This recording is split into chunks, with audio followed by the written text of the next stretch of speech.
नमस्कार दोस्तों, स्वागत है आप सभी का हमारी एक और नई वीडियो में, जिसमें कि आज हम बात करने वाले हैं ड्रैगन फ्रूट फार्मिंग के बारे में।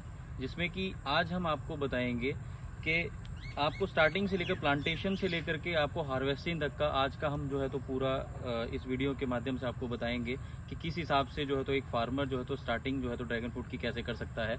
और साथ के साथ ये भी नॉलेज रहेगी, हमारी जो भी नॉलेज रहेगी हम वो एक फार्मर के जरिए आपको बताना चाहेंगे, क्योंकि फार्मर अपना एक्सपीरियंस जो है तो आपके साथ शेयर करेंगे, जिसमें आपको प्रॉपर बताएंगे कि उन्होंने कब से शुरू किया और आज वो किस लेवल पे जो है तो फार्मिंग जो है तो ड्रैगन फ्रूट की कर रहे हैं। दोस्तों, आज है हमारे साथ लुधियाना के फार्मर, जिन्होंने ड्रैगन फ्रूट के ऊपर जो है तो काफ़ी अच्छा नाम जो इस टाइम कमा लिया है और आगे भी वो जो है तो नई नई चीज़ों के ऊपर जो है तो काम कर रहे हैं। सर, आप अपने बारे में थोड़ा सा बताएं हमें। नमस्कार जी, मेरा नाम एडवोकेट जसप्रीत सिंह है और मैं लुधियाना से बिलोंग करता हूँ। और ड्रैगन फ्रूट को कमर्शली फार्म कर रहा हूँ तकरीबन 2016 से। ड्रैगन फ्रूट के अलावा और बहुत सारी 400 तरह का एग्जॉटिक फ्रूट मैं ग्रो कर रहा हूँ यहाँ पे अपने फार्म पे, जिसमें पैशन फ्रूट, ब्लैकबेरी, अवाकाडो, जोबोटिकाबा और ब्लूबेरी और बहुत कुछ है। ठीक है। तो सर, हम मेनली बात करेंगे ड्रैगन फ्रूट के फार्मिंग के बारे में कि इस टाइम पे अगर किसी नए फार्मर ने मान लो अगर ड्रैगन फ्रूट की फार्मिंग करनी है तो वो कहाँ से शुरू करे? और ड्रैगन फ्रूट देखिए, सबसे पहले तो वो मेन इसका जो फार्मिंग का है फंडा, इसका दो तरह का मेथड होता है। ठीक। एक तो रिंग वाला सिस्टम है, ये जो आप देख पा रहे हैं, और दूसरा जो होता है ट्रेलिस वाला मेथड। ठीक है। दोनों पहले तो फार्मर ये देखे उसने कौन सा मेथड मतलब प्लांट करना है, क्योंकि दोनों में बहुत डिफरेंस है। ठीक। इंफ्रास्ट्रक्चर कॉस्ट दोनों का सेम है, लेकिन ट्रेलिस में प्लांट ज़्यादा लगते हैं। तो प्लांट ज़्यादा लगने में ये बेनिफिट रहता है कि पहले साल में हमें जितने प्लांट ज़्यादा होंगे उतना फ्रूट आ जाएगा मंडी में। जैसे यूनिवर्सिटीज़ भी कई जैसे सिट्रस पहले लगवाती थी, मतलब 20 बाय 20 पे प्लांट करवाती थी, लेकिन उसके बाद उन्होंने बोला कि 20 बाय 10 पे लगाओ। ठीक। जो 10 फीट वाला पौधा है वो 7-8 साल बाद निकाल दीजिए, क्यों? उसने उतना फैलना नहीं इतने सालों में। वही ड्रैगन का भी सेम मतलब कॉन्सेप्ट है कि इसने उतनी कनोपी ज़्यादा नहीं फैलनी, अपना वेट जो ट्रेलिस संभाल सकता है, इसलिए ज़्यादा प्लांट लगाएंगे तो ज़्यादा फ्रूट आएगा। और ठीक। इसकी जो फार्मिंग का जो मेथड है, पोल तो लगना ही लगना है दोनों में, बस रिंग और जो एंगल और वायर्स का डिफरेंस होता है। और ड्रैगन एक बहुत अच्छी क्रॉप है मेरे हिसाब से। मैं मतलब हर तरह का फ्रूट ग्रो कर रहा हूँ, अवाकाडो को भी बढ़ाया, सिट्रस को भी बढ़ाया, पैशन फ्रूट को भी बढ़ाया, ब्लैकबेरी को भी बढ़ाया। बट अगर बात करूँ ड्रैगन फ्रूट जो है वो मेरी प्रायोरिटी क्रॉप मैंने क्यों रखा है कि बहुत प्रैक्टिकल है। ईजी तो नहीं बोलूँगा, मतलब इसमें ध्यान मैनेजमेंट आपका रेगुलर चाहिए, लेकिन अगर इसको कोई बीमारी आ रही है, कोई दिक्कत आ रही है, तो आप इसको कुछ दिनों बाद भी ट्रीट कर सकते हैं। ऐसा नहीं कि इमीडिएट अटेंशन चाहिए। अनलाइक जैसे दूसरे प्लांट्स होते हैं, उनको कोई दिक्कत या फंगस या कुछ आने वाला है, अगर उसका टाइमली ट्रीटमेंट नहीं करेंगे तो पौधा मर सकता है। ठीक। इसमें वैसा नहीं है। इसमें ठीक। मतलब पूरा कहीं से भी एक हरा टुकड़ा भी बच जाएगा ना, वहाँ से चल जाएगा ये। इसका ठीक। ये बेनिफिट है। सर, जैसे अभी एकड़ के हिसाब से हम लोग अगर बात करें, किसी फार्मर ने मान लो 1 एकड़ अगर लगाना हो, तो जैसे उसने जैसे प्लांटेशन हम लोग करेंगे तो हम रो टू रो किस हिसाब से करते हैं? पोल लगाने का सिस्टम क्या रहता है इसका? इसका देखिए, नॉर्मल हम जो पोल लगाना है, दोनों में सेम लगता है। ठीक है। रिंग और जो अपना ट्रेलिस होता है वो तो अपने हिसाब से डिसाइड करनी है कि हमने मिनिमम टू मिनिमम अगर रो टू रो रखना है वो 10 फीट रखेंगे। और रिंग में जो पोल टू पोल होता है वो 7 फीट होता है, लेकिन ट्रेलिस में वो भी 10 फीट होता है। ओके। वो उतना ही रहेगा। बाकी जो रो टू रो आप 11 भी रख सकते हैं, 12 भी रख सकते हैं, वो अपने ऊपर है कि हमने अंदर इंटरक्रॉपिंग करनी है। ठीक। अगर हम कहते हैं कि हमने इंटरक्रॉपिंग कुछ भी नहीं करना, तो आप 10 फीट पे रख लीजिए, वो बहुत है। और इसकी जो प्लांटेशन है, ईस्ट टू वेस्ट भी हो सकती है, नॉर्थ टू साउथ भी हो सकती है। ठीक है। वैसा कुछ नहीं है, जैसे मर्जी कर लो। मैंने दोनों तरह से की हुई है और दोनों तरह सेम है, कोई दिक्कत नहीं है दोनों में। ठीक है। तो वैसे आप कब से इस चीज़ के ऊपर काम करें, मतलब कितना टाइम हो गया आपको इस मैंने क्रॉप के तकरीबन ऊपर? जो मेरी पहली कमर्शियल प्लांटेशन थी 2016 से की थी। ठीक है। 2016 में स्टार्ट किया था, तब वैरायटीज़ की इतनी नॉलेज नहीं थी, तब रेड और वाइट के हिसाब से शुरू किया था। 100 रेड का लगाया था, 100 वाइट का लगाया था। ठीक है। लेकिन जब जैसे जैसे वैरायटीज़ में बढ़ते गए तो पता लगा कि येलो वैरायटी भी होती है एक। तो 2018 में मैंने थाईलैंड से इंपोर्ट की येलो वैरायटी और बहुत सारी वैरायटीज़। ठीक है। और एक जो ये जो ताइवान जंबो जो आजकल सबसे ज़्यादा मेरे मार्केट फार्म में। पे मैं एक्सपेंड कर रहा हूँ, हम्म। जो वो भी मैंने थाईलैंड से ही कुछ पौधे इंपोर्ट किए थे तब। ठीक है। तब उसमें से वो वैरायटी निकली थी, बहुत बढ़िया थी, उसी को मैंने मल्टीप्लाई करके बढ़ा रहा हूँ। तो इस टाइम पे मतलब इस फार्म की अगर मैं बात करूँ तो आपके पास सबसे जो बेहतरीन आपको वैरायटी कौन सी लगती है? अब बेहतरीन वैरायटी अगर मैं बात करूं खाने में तो हाँ। बहुत हैं, मतलब, लेकिन एक ये सबसे अच्छी वैरायटी है, ये देखेंगे ना जिसका फ्लावर खुलने वाला है, आज रात को ये हम्म। खुलेगा। ये पलोरा वैरायटी है, एक्वाडोरियन पलोरा वैरायटी है। ये खाने में बहुत मीठी वैरायटी है, मतलब इसका जो टेस्ट ऐसे लग रहा है जैसे हम शुगर सिरप चाशनी, हाँ। मतलब गुलाब जामुन जैसा, सही बस बात। वैसा टेस्ट नहीं है, मीठा टेस्ट रहता है उसका। और एक ये है इजरायली येलो, ये भी बाहर से येलो रहती है और अंदर से वाइट रहती है। ये हार्वेस्ट हो चुका है, अभी ये दोबारा हार्वेस्ट होगा, पुरानी 2 3 हार्वेस्ट हो चुकी हैं। तो इसका भी टेस्ट लीची जैसा है। अच्छा। और रेड में मुझे रॉयल रेड खाने में बहुत अच्छी लगती है, और वियतनामीज वाइट, ये 4 5 वैरायटीज़ मेरी फेवरेट है। ठीक है। बाकी कमर्शली बहुत सारी वैरायटीज़ हैं। करंटली मेरे पास ड्रैगन में अगर बात करूं 170 वैरायटीज़ हो चुकी हैं जो मैंने बाहर से कलेक्ट की हैं, और ख़ुद मेरे अपने जो हाइब्रिड्स हैं वो तकरीबन 50 60 वो बन रहे हैं अभी। ठीक है, तो मतलब आप खुद भी इनके ऊपर जो रिसर्च हाँ, कर रहे हो रिसर्च कर ऑलरेडी रहा हूँ, वैसे। उसमें मेरा एक हाइब्रिड को फ्रूटिंग आ चुकी है जो मैंने ओके। बनाया है, वो इजरायली येलो इसका और रॉयल रेड का क्रॉस था। उसमें जो फ्रूट आया उसका रेडिश ऑरेंज बाहर से कलर आया और अंदर से वाइट कलर आया, बहुत मीठा था वो भी। ठीक है। अच्छा सर, एक और चीज़ करेंगे, जैसे आप हमें बताओ कि जैसे प्लांटेशन कोई फार्मर करता है, हम्म। अभी उसको ग्रो करना है, तो उसमें हम कौन-कौन सी चीज़ें जो है तो यूज़ करेंगे? जैसे अभी मान लो फंगस का अटैक आ जाता है, क्योंकि कैक्टस है, कैक्टस की कैक्टस है, फैमिली है, बिल्कुल पानी बिल्कुल। ज़्यादा नहीं लगेगा। अगर नहीं, ये मिसकंसेप्शन है। ठीक है। ये ना कैक्टस तो है, लेकिन ये रेन फॉरेस्ट का कैक्टस है, ये बरसाती जंगल होते हैं उसका कैक्टस है। इसको ठीक है। पानी ज़्यादा चाहिए, इसको बारिश भी चाहिए।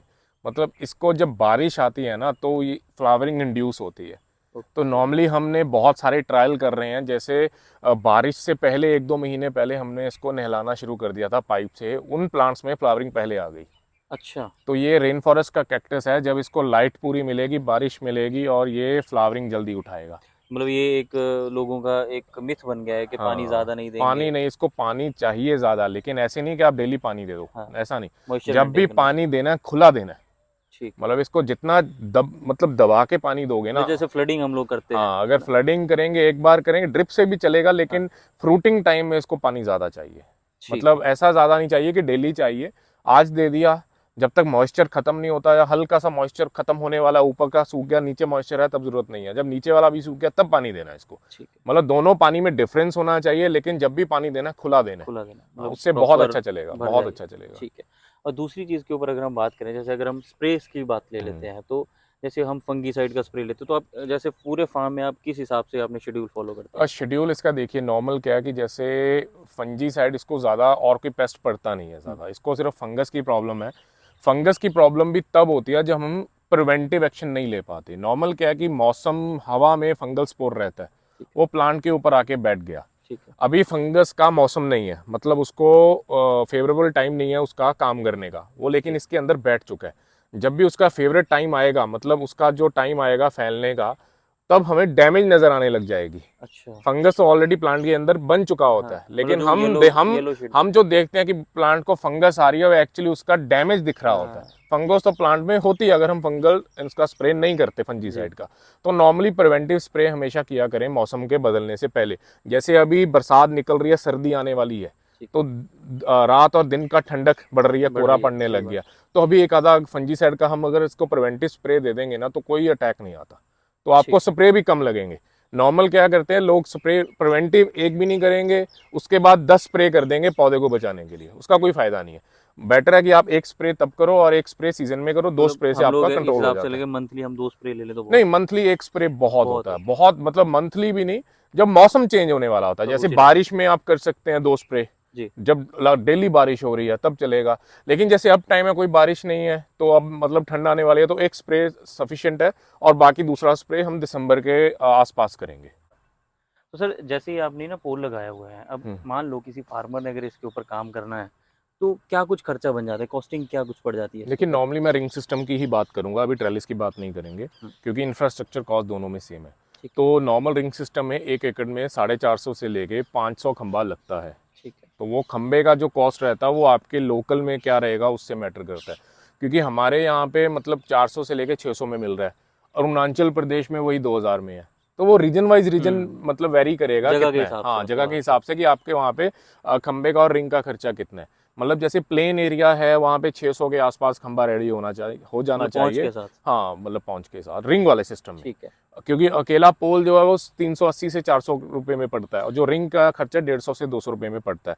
लेकिन हमने टायर यूज़ किया, टायर का जो खर्चा पूरा ऊपर तो का वो 50 से 60 रुपये पड़ता है। ठीक। मतलब अगर खंबा 400 का हो गया तो वो 460 में ये हाँ, मतलब स्ट्रक्चर रिंग रेडी का हो खर्चा गया। हमारा काफी बचा हाँ, हो बच जाएगा ना। जाता है। अच्छा, तो दूसरी चीज एक और है, जैसे आपने इसमें कितने प्लांट जो है एक इसमें पोल में? हमने 4 प्लांट्स लगाए हैं, चारों साइड में एक एक पौधा लगा सकते हैं आप। ठीक है। ये स्टैंडर्ड है जो वियतनाम से चल रहा है और ब्राज़ील में, साउथ अमेरिका में, हर जगह पे यही चल रहा है। ठीक 4 है। प्लांट्स ऑन 1 पोल।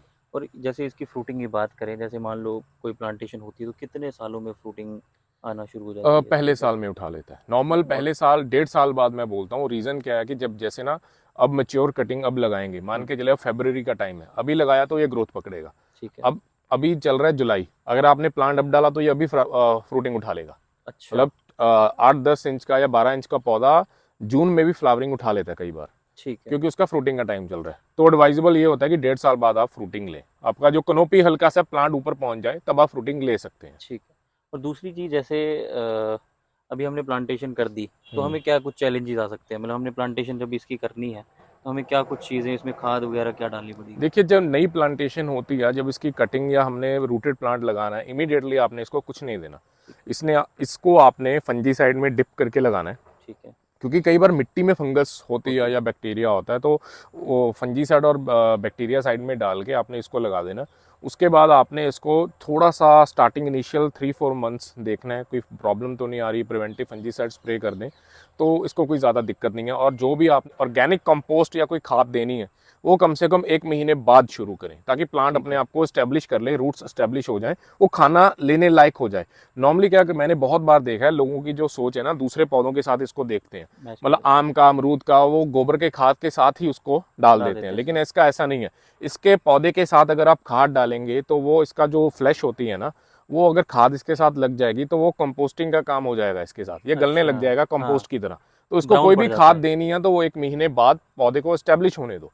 और जो भी खाद डालनी है इसके पौधे से कम, मतलब अगर ये एज का पौधा है, 2.5-3 साल का पौधा है, तो इसके पौधे से कम 2-2.5 फीट खाद दूर दूर डालनी है, दूर मतलब रूट्स इसके रूट्स फैलते हैं। रूट जोन में डालनी है। ओके। अगर आपने इमीडिएटली पौधा लगाया वो तो कम से कम पौधे से 6 इंच दूर दूर डालें, डाल। ताकि उसकी रूट्स वहां तक पहुंच के न्यूट्रिशन ले लें। ठीक है। तो ये तो सर, मेन जैसे यही मैं है। यहाँ पे देख रहा हूँ, यहाँ पे जैसे फ्रूटिंग आई हुई है अभी, ये कितने टाइम का फ्रूट है ये? ये मान के चलिए, ये फ्लावर खुले को अभी हुए हैं 7-8-10 दिन के, ज़्यादा नहीं हुए। ठीक है। और ये तकरीबन 35 दिन और लेगा तो ये रेडी हो जाएगा। ये येलो वैरायटी है, इजरायली येलो। ठीक है। इसका हर वैरायटी का अलग टाइम है, कोई 25 दिन लेता है, कोई 35 दिन लेता है, कोई 40 दिन लेता है, और कोई कोई वैरायटी तो ऐसी भी है जो 90 दिन लेती है अच्छा। फ्लावर ब्लूम होने के बाद। ठीक है। तो अलग अलग वैरायटी का अभी है। सर, जैसे ना मैं हिमाचल की बात करूँ, जैसे हमारे पास काफ़ी फार्मर ऐसे हैं जो हिमाचल से हैं, तो वहाँ के हिसाब से वहाँ पे हमारे पास ठंड भी ज़्यादा है ना? गर्मी के टाइम पे गर्मी बहुत ज़्यादा है, बिल्कुल। तो कौन से वैरायटीज़ को आप मतलब आगे वहाँ पे लगाना देखिए, चाहिए? हिमाचल में मेरे हिसाब से जो ऑलरेडी फार्मर्स ने कर भी रहे हैं, मेरे से प्लांट लेके गए हैं। कथुआ जम्मू में भी हो रहा है, जम्मू उधर ऊपर, थोड़ा ऊपर बेल्ट में भी हो रहा है, हिमाचल के ऊपर बेल्ट में भी हो रहा है, देहरादून में भी हो रहा है। तो बहुत जगह पे प्लांट्स गए हैं। तो उसमें जो सबसे बढ़िया रेड की वैरायटी मैं सजेस्ट, 2 वैरायटी सजेस्ट करता हूँ, या तो रॉयल रेड या फिर अपना ताइवान जंबो। ठीक ये है। 2 वैरायटीज़ बहुत अच्छी हैं। और येलो में जो है इजरायली येलो, ये बेस्ट है। इसको ना सर्दी का स्ट्रेस आता है ना गर्मी का स्ट्रेस आता है, लेकिन इसको बस एक दिक्कत है, इसको क्रॉस करना पड़ता है। ठीक है। इसको येलो वैरायटी को, बाकी वैरायटी को मतलब क्रॉस करने, पॉलिनाइजर के, हाँ, जैसे कीवी पॉलिनेशन के में लिए, हाँ, पॉलिनेशन होता है। पॉलिनेशन के लिए करना पड़ता है, इसका साइज़ बढ़ाने के लिए, क्योंकि सेल्फ में इसका साइज़ बहुत छोटा रह जाता है, अच्छा। तो उसका फ़ायदा नहीं है। ठीक है। तो सेल्फ करेंगे, क्रॉस करेंगे तो इसको 500 ग्राम से ऊपर फ्रूट साइज़ बनता है इसका। ठीक है। तो सर, एक प्लांट में जो जब मैच्योर प्लांट होता है तो उसके ऊपर कितनी फ्रूटिंग जो है तो आ जाती है? देखिए, जो ये इजरायली येलो है, हम जिसके पास खड़े हैं, मैं इसकी बात करूंगा, ये तकरीबन 2.5-3 साल का, कुछ पौधे उसमें 3-3.5 साल के भी हैं, कुछ 2.5 साल के भी हैं, कुछ 2 साल के भी हैं। ठीक है। जो 3 साल की एवरेज मैं बात करूं तो कम से कम 12 से 15 किलो के बीच बीच में ये हार्वेस्ट दे देता है पर पोल। ठीक है। 4 पौधों का मैं एस्टिमेट बता रहा हूँ आपको। अगर मैं वही एक पौधे की बात करूँ, 3 से 5 किलो के और आसपास। अगर हम दूसरी वैरायटी जंबो वगैरह की बात करें तो जंबो उसमें? की प्रोडक्शन अच्छी है, रॉयल रेड की प्रोडक्शन कम है। देखिए, जंबो की और रॉयल रेड की दोनों को प्रोडक्शन डिफरेंस क्यों है, उसका मैं कारण बताता हूँ। जंबो का एवरेज साइज 600 ग्राम है, ठीक है। रॉयल रेड का एवरेज साइज 250 ग्राम है। हम्म। उसमें 10 फूल आए और उसमें 10 फूल आए, वो 2.5 किलो बनेगा, वो 6 किलो हाँ, बनेगा। सही है। सीधा से सीधा कितना डिफरेंस पहले आ गया। ठीक है, तो ये समझने की बात है। कई लोग बोलते हैं कि हमारी प्रोडक्शन कम है, कई बोलते हैं हमारी प्रोडक्शन ज़्यादा है। प्रोडक्शन सेम होती है, लेकिन वो डिफरेंस कहाँ क्रिएट होता है, फ्रूट की वैरायटी में जो साइज़ है वो मैटर करता है। ठीक है। सर मैंने एक जगह मैंने वीडियो देखी थी, उसमें भी मैंने देखा था उसमें, तो उसमें फार्मर बता रहा था कि अगर धूप ज़्यादा रहती है, डायरेक्ट सनलाइट अगर धूप बहुत ज़्यादा गिरती है तो उसमें क्रॉप पे फ़र्क पड़ता है। नहीं, मेरे हिसाब से नहीं, ये सन लविंग प्लांट है। ठीक है। लेकिन इसको भी जहाँ से आता है, इसका जो मैक्सिमम टू मैक्सिमम टेम्परेचर 40 से नीचे होना चाहिए, मतलब ठीक है। 40 से ऊपर नहीं जाना चाहिए। लेकिन 40 के ऊपर जब ये जाता है, इसको स्ट्रेस आता है, आता लेकिन तब हम कॉलिन क्ले यूज़ करते हैं। लेकिन अगर 40 के ऊपर रहेगा, ऐसे ह्यूमिडिटी रहेगी, फिर इसको कोई प्रॉब्लम नहीं है। ठीक मीन ड्राई नहीं होना चाहिए, जैसे गेहूं के टाइम पे ड्राई होता है ना, तब इसको स्ट्रेस आता है, ठीक तब हम है। इसके ऊपर काउलिन क्ले स्प्रे करते हैं। तो उससे क्या रहता है, इसके ऊपर एक बैरियर बन जाता है प्लांट के ऊपर। तो अगर बाहर 45 डिग्री है तो ये 38 डिग्री में बैठा रहता है। ठीक है। मतलब वही सिस्टम है, जैसे आपने व्हाइट शर्ट पहनी हुई है, हाँ, मैं समझ। आप धूप में खड़े हो, वही आपने ब्लैक शर्ट पहन के धूप में बिल्कुल खड़ोगे, तो ज़्यादा। मतलब दोनों का डिफरेंस पड़ेगा। तो जी। इसी तरह इसके ऊपर हम जब स्प्रे कर देंगे काउलिन क्ले, बिल्कुल व्हाइट कलर का हो जाता है, तो एक बैरियर बन जाता है, तो बहुत फर्क पड़ता है। ठीक है। और दूसरी चीज़ अब हम बात करेंगे, जैसे मान लो आप हार्वेस्टिंग करते हो, मार्केटिंग की अगर बात करें तो इस टाइम पे मैं यहीं की बात करूंगा कि अगर आप मंडी में ना जा करके यहीं से अगर फ्रूट अगर आप सेल कर रहे हो तो इस टाइम पे क्या चल रहा है, क्या रेट पे जाता है यहाँ से? देखिए, इस साल थोड़ा सा डिलेड है फ्रूटिंग, जो हीट वेव आई है नॉर्थ, मतलब नॉर्थ इंडिया में हर चीज़ इम्पैक्ट है, क्लाइमेट एप्पल चेंज हो। इम्पैक्ट है, मतलब हर चीज़ इम्पैक्ट हुई है। लेकिन फिर भी ये वैरायटीज़ रैली ये लोग को कोई स्ट्रेस नहीं आया, ये सबसे पहले इसने फ्रूटिंग कर दी बाकी वैरायटीज़ के हिसाब से। ठीक बाकी है। वैरायटीज़ में हमने 2 हार्वेस्ट किए हैं, इसकी हमने 3 कर चुके हैं। ठीक है। और मार्केटिंग की बात करूं, मंडी में दे रहा हूं, दिल्ली भेज रहा हूं, घरों में दे रहा हूं। बहुत सारे लोग मेरे से आके फार्म से लेके जा रहे हैं, लोगों के घर में जा रहा है फ्रूट। नॉर्मली जब खुद हम ग्रो करते हैं ना, तो हम पका के तोड़ते हैं फ्रूट को, ठीक है। मतलब उसमें फ्लेवर आता है, स्वीटनेस आती है। तो जो दूर से फ्रूट आ रहा है वो अर्ली हार्वेस्ट होता है। वो क्या हाँ, वो होता है कि बॉक्स वो में उसने मतलब पूरा टाइम देखना है कि पकने के बाद आड़ती के पास जाएगा, रिटेलर के पास जाएगा, शेल्फ दुकान लाइफ पे के हिसाब जाएगा, से। रेडी पे जाएगा, फिर ग्राहक के घर में भी 10 दिन टिकना है उसने। सही बात। वो कच्चा तोड़ते हैं, तो हमने पूरा पका के ग्राहक को देना है। तो ठीक वो है। जब पूरा पका हुआ खाते हैं, वो देखते हैं, वो बाजार वाला जब खाएंगे ना, उनको वो पसंद ही नहीं पसंद आएगा। नहीं है। सही तो बात। बोलेगा मैंने लेना तो इसी फार्म का फ्रेश लेना है, मतलब यहीं हाँ से इसी लो। फार्म का लेना है, इनका स्वाद ही अलग है। तो मतलब आपके तो मतलब परमानेंट कस्टमर हाँ, अभी परमानेंट आ गए हैं कस्टमर कुछ, है हैं, ना? उनके पास जा रहा है। मंडी में भी भेज रहा हूँ, मतलब डायरेक्ट, जैसे आज सुबह टूटा शाम को मंडी, या शाम को टूटा सुबह मंडी, अच्छा। मंडीज में भी दे रहा तो हूँ। इस टाइम पे क्या रेट चल रहा है मंडी में? जो रेड वाला है मंडी का 180 से 220 रुपये रेट है, ठीक और है। जो येलो वाला है मतलब 220 से लेके 300 है मंडी का रेट। और जो रिटेल में कर रहा हूँ, जो रेड वाला है 250 से लेके 300, 350 तक भी जा रहा है, जिनका ऑर्डर कम रहता है, जो बोलते हैं कि हमें सिर्फ 1 किलो चाहिए और जिनका दूर रहता है डिलीवरी, वो 350 तक चला जाता है। और जो येलो वाला है ये 300 से लेके 500 रुपये किलो रिटेल जा रहा है। जा रहा है। जा रहा है। अच्छा।